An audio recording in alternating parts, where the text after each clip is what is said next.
If you don't eat right, you're not gonna run right.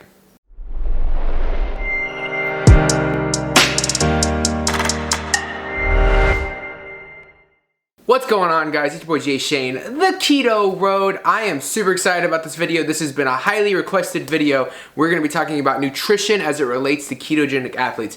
This is something that I have worked on, refined, I have studied, asked a bunch of other people that have way more experience than me, and I feel like I've put together something that I am extremely confident in. And now let me preface that there are some nuances to this that we're gonna get into, and that's okay. But there are reasons why endurance training in terms of high performance is not as attractive in the strict ketogenic space as other sports. And it's because it takes thinking outside of the box a little bit, and we're gonna get into why here in a little bit. But I just wanted to preface that because it can get a little nuancy in terms of the different macronutrients, timing, when to use them, what to eat, why, all those things. So let's get into it. All right, so fats. Fats are going to be the first thing we're going to talk about. Why? Because they are your energy source. As a ketogenic fat-adapted athlete, you are going to metabolize fat as fuel. This is huge. That means we need to make sure that we're getting in enough. Fat cannot be a lever in an endurance athlete. If you are a ketogenic endurance athlete, fat will never be a lever. It is your fuel. Now, do you understand? You have a lot of body fat. We all do. Even people with like 12% body fat have enough body fat, thousands of calories of body fat. But there are some hormonal things that go on when we dip too low into body fat stores. And we need to be cognizant of that, right? We need to make sure that we're getting in enough dietary fat to balance out. We want just enough dietary fat where we're not causing a lot of negative hormonal responses in our body, but that we're also letting our body tap into body fat stores, because we want to get leaner, we want better body composition so that we can be faster. And so making sure you have that right ratio is super important. You can get with a coach on that, you can play with it yourself, play with macros one day or 1 week, play with them the next. Are you losing weight at even a slow rate and still sustaining your energy and increasing your performance? That's really the gauge. Like, look at your week. Did you PR? Did you increase in performance, or at least hold your performance? And are you slowly losing weight? Are you getting down a quarter, half a pound? And granted, you might be somewhere where you are already at a very lean body composition. If that's you, you need to make sure you're eating enough. Don't let your body tap too far into fat stores during training seasons. During a race, you're obviously gonna get a lot of it from your body fat. You're not gonna eat 4,000 calories of fat if you're running a marathon, right? So that's different. But when it comes to training, make sure you're getting in enough fuel. One thing I love to do, and something that's worked really well for me, is I look at my base calories. I basically just take my weight and I multiply it by 10. This gives me like a BMR, a base metabolic rate. I then add whatever I burn in activity from my watch on top of that.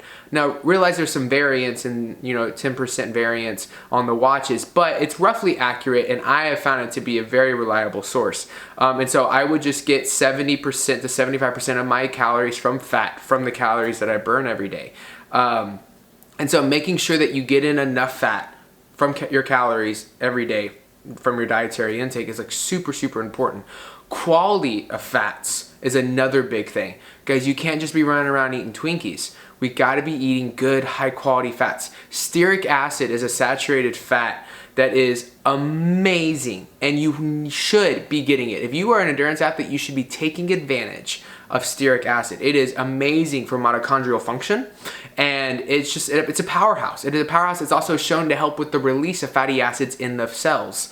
So this is gonna help you metabolize body fat better for energy anyways. And again, this isn't about fat loss. This is about properly using the energy sources you have so that you can perform better. Weight loss will come. Let that be a secondary byproduct in this. You focus on performance and feeding yourself well. So stearic acid's one. Oleic acid's another one. Make sure you're getting in nice omega-9s and 3s. Things that are gonna help your body metabolize fat better. These fatty acids play a huge role in our ability to metabolize and use fatty acids as energy. And so make sure you're getting enough of them, right? So where can you get some of these fatty acids? So stearic acid you can get from cacao butter. I have a product, I'll put the link below. It's called Keto Brick. 1,000 calories per brick.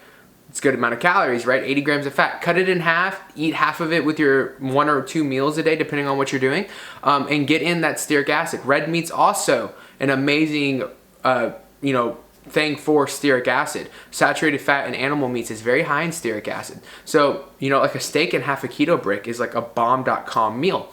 Oleic acid you can get from avocados, avocado oil, olives, and olive oil. So maybe a steak with half a keto brick and half an avocado. That is a solid meal for a ketogenic endurance athlete, 100%. So make sure you're getting in these nice fatty acids. Make sure you're getting in high quality fats from whole food sources. Stick to red meats and animal proteins. And then make sure you're getting in some good high quality stearic acid from something like a cacao butter, or you can, again, try the keto brick out. And make sure that you're, covering your veggies and fats like avocado oil and olive oil. Don't cook in them. Drizzle them. That way you just don't take a chance on breaking down the nutrients. But that's going to help get your fat calories up. It's also going to make the vegetables more absorbable from like a mineral perspective if they have fat soluble vitamins. And so just make sure that you're adding proper high quality fats to your food. All right, protein. So protein is an interesting topic. I feel like it's something that endurance athletes actually need more of, hence why I tend to sit around 70% fat. I find 70% fat in the macro scale is good for me as an individual. I like at least 1 to 1.2 grams per pound of body weight. So I usually eat around 180 to 200 grams of protein a day. And then I have around 230, 240 grams of fat. And that is like a day of not trying to lose weight, just eating well. And the reason I do that is because we do tear down a lot of muscle. Now, you would think, well, John, but you're not lifting weights. I know. But when you're running, you do attack particular muscle fibers. These tear. You have to heal them. Running makes you sore. If you're sore, you've torn muscle fibers. That's just, physiology 101. So understand that, like, you are going to, or anatomy 101, sorry, but you're going to tear muscle fibers. So make sure that you're repairing them properly. And that comes through giving your body adequate amino acids. So you want to be making sure you're getting in your protein. And again, this also plays into any type of ketogenic diet. Everyone has a protein threshold. Everyone has a protein threshold. So the best way to do it is, how much protein can I get in to where I don't feel super tired and lethargic throughout the day? That might be 1 gram per pound of body weight. That might be 0.8. That might be 1.5. Play with it. Figure out what works best for you. And again, look at your performance and your energy throughout the week. And if that dips at all to get you in the amount of protein you're eating, bring your protein down. It's not worth it, right? Because if you're not performing better, you're not putting yourself in an environment to need to heal properly anyways, because you're not really progressing. So make sure that fat to protein ratio makes sense. In terms of quality of protein, just stick to animal meats. Eat your animals. Lots of chicken eggs. You can have duck eggs too if you want. A lot of eggs, a lot of chicken, red meat, beef, lamb, goat. Eat these nutrient-dense foods, and feel free to go nose to tail. Get you in some oxtail, get you in some liver. Do these things that are going to really increase the micronutrients of your food and give you those bioavailable forms of those, so that you just really feed your body well. High-quality animal proteins all the way. You can add in collagen. I would advise that if you do collagen, through anecdotal experience, anecdotal just means personal, no like scientific studies, I have found that collagen right before, right after a run is a lot more conducive to a healing environment than, couple hours or right when you wake up. Because when you're running, blood goes to your joints, the places that you're moving. And so there's a better chance for that collagen and nutrients to be circulating more so around those areas than if it was just circulating like normal. So I have just found in my own experience that works really well. But outside of collagen, just make sure you're getting in high quality proteins. Make sure you're getting in enough so that you can recover well. Carbs. Ooh, okay, now here's the interesting conversation. And I want to be clear here. We should still be sticking to ketogenic macros and ratios. In my personal experience, I find no reason to go over 60 grams of carbs a day unless you're an ultra marathon runner, and we can get into what that might look like for you. But in terms of a ketogenic athlete that runs, there's no reason to go over 50 grams of total carbs a day. There's just not. It's not needed. I've never had to do it, and I've gotten up to 50, 60 miles a week sometimes. So I really don't think that there's any point in that. Now, I will say that there is a such thing as too little carbohydrates for an endurance athlete, depending on your goals. Now, let me explain this. This is where we can get a little nuancy here, so bear with me.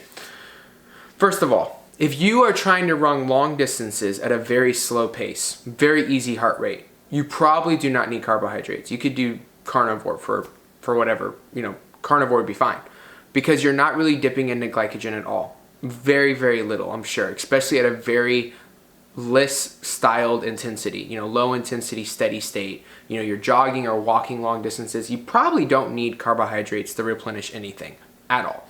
I wouldn't really worry about it.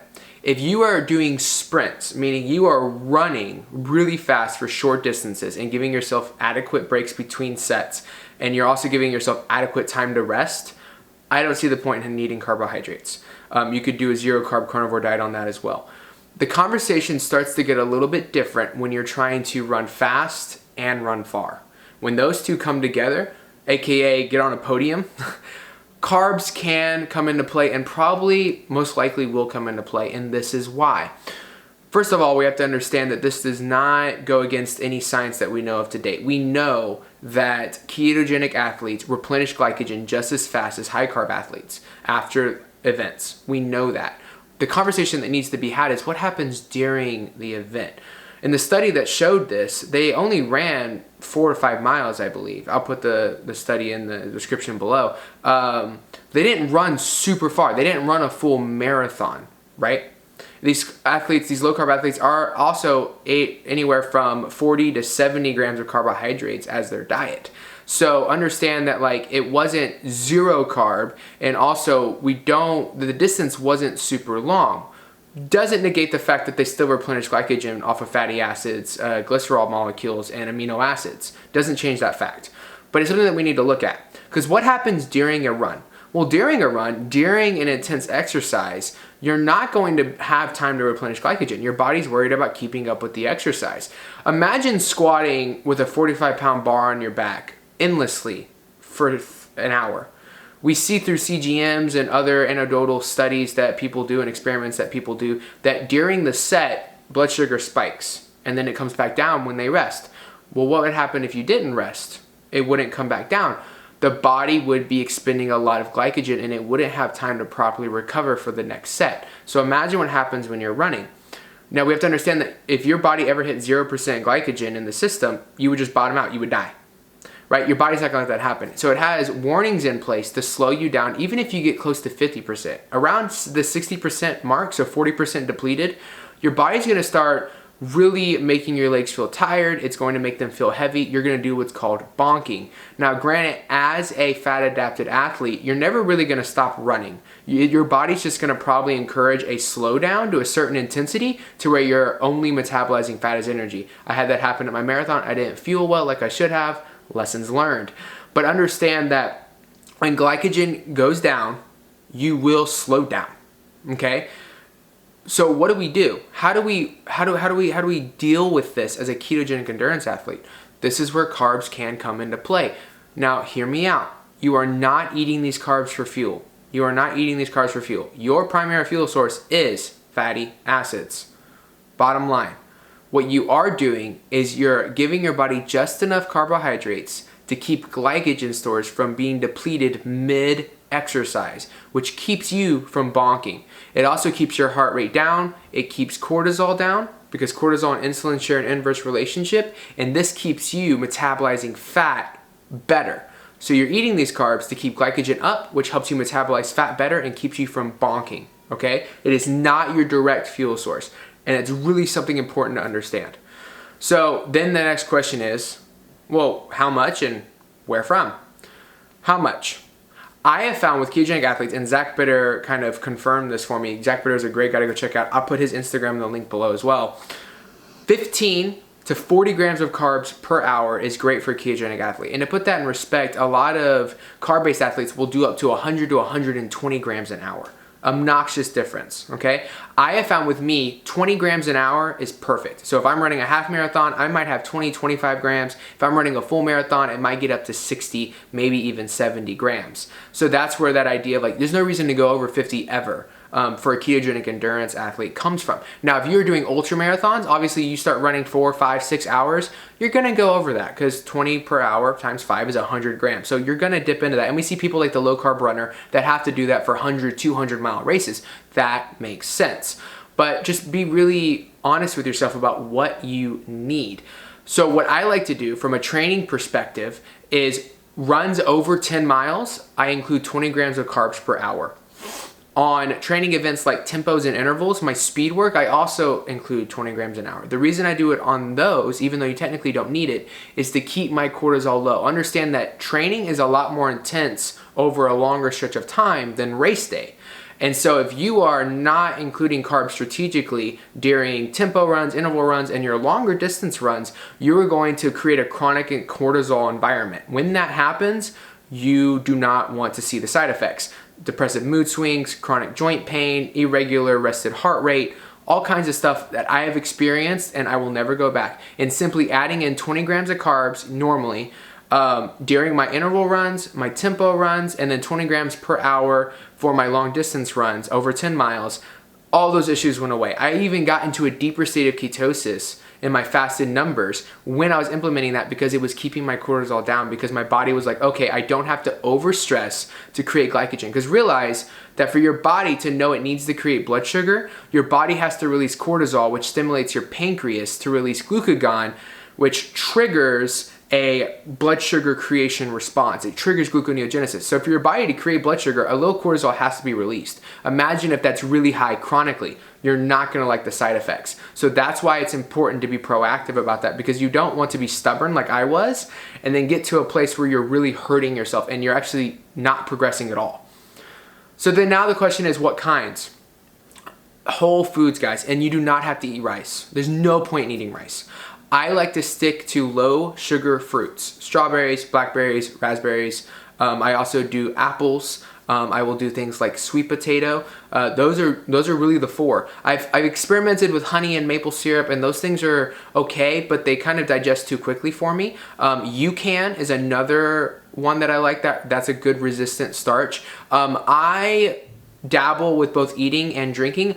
I have found for me that eating my carbs during my running and then just eating my strict ketogenic diet the rest of the day is what works well for me. So normally I'll have 20 grams of carbs for speed days and long distance days, and per hour, and then the rest of the day I'll probably stick to more of a carnivore-ish diet. I might go up to 20-30 grams total carbs for the day, not including the carbs I eat while I'm training, which usually puts me about 40 to 50 depending on the day.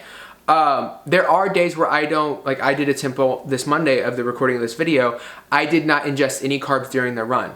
And so that day I just had 20 grams of carbs in the form of fruit after my run with a very high fat meal. Doesn't have to be by itself.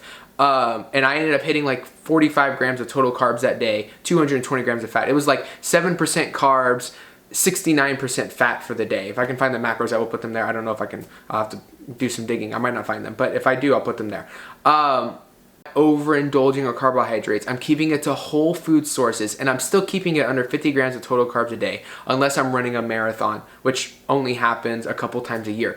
So I hope that answers your questions, guys. I know that was a lot of information. If you have any questions, put them in the comment section below. You can DM me, you can email me. I really appreciate your time. I know this is a lot of information. If you have any questions, let me know. I'll see you on the next one.